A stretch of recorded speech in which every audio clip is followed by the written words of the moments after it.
I got a kid today. Yeah, my wife's not pregnant or anything. Don't have a wife, but I got a kid. No, it's not adoption. No, I was out Lidl, just doing the weekly shop. I was picking up some onions because we're making like a carbonara onion thing for dinner tomorrow. Really looking forward to it. And a man, when I was leaving in the car park near the bit where the bins, where the ramp is, he came up to me and said, "Hey, we got this kid. Do you want it?" And I said,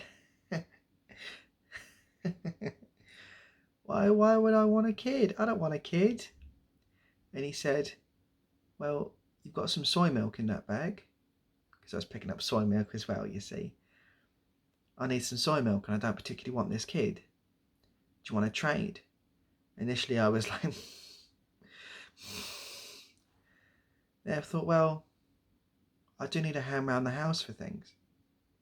So I said, yeah, why not? Yeah, I asked the kid's name, he just shrugged, I don't think he knew. I asked the kid its name, the kid just shrugged, I don't think he knew. So I called the kid Soy Milk, after soy milk. We got in the car, I strapped him in, he was only about 7 years old, was Soy Milk. And then we sort of drove back to my house. He got out of the car. I don't think he spoke much English, really. I think he was Russian. And I tried asking him where he's from, where his parents were. And every time he said something in Russian, I said, "No, your parents are here. I'm your parents now." But he wasn't having any of it. He just started crying. That's when I every time he cries, I just lock him in the cupboard. I say, "Bad soy milk, bad. Stop crying soy milk. Bad soy milk, bad. Stop crying soy milk." It doesn't seem to work. He just sort of cries harder and longer. Anyway, I was sleeping the other night, and soy milk was there. Not in the bed, no. He just opened the door. He must have escaped from his cupboard. I put duct tape around the window, see. And he was just standing there holding some form of knife. And he was standing at the doorway and he was looking at me with these monstrous evil eyes.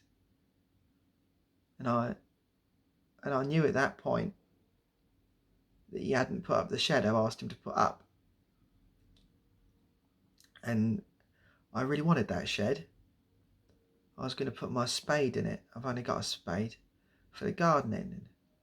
I mean, I treat soy milk really well. I fed him a couple of times.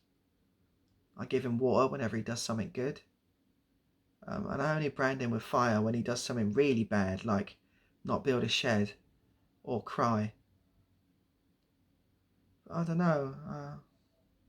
Sometimes I think maybe I should have been a better parent to soy milk. And then sometimes I think, well, he had it coming, didn't he?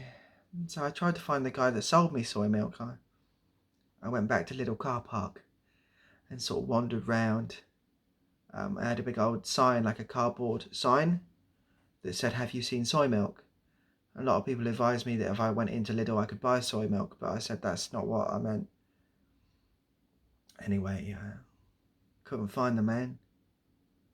I suspect he fled the country. I imagine he was wanted for stealing a child or something. I don't know. It's a shame. It's a true shame, the story of soy milk. Anyway, I figured, well, I can't have him around. He's not any use. He's a big drain on my resources. So I went back to Lidl and I found a man. I said to the man, "Hey, do you want extra help around the house?" And the man said, "No, I'm just here to buy bean sprouts." And I said, "Well, this he could help you build a shed." Of course, soy milk was crying, and the man looked and smiled and said, "I do need a shed," which was nice.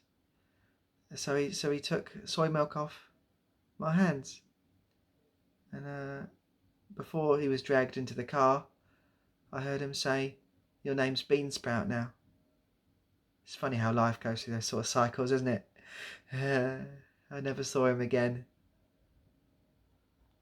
Never did get that shed.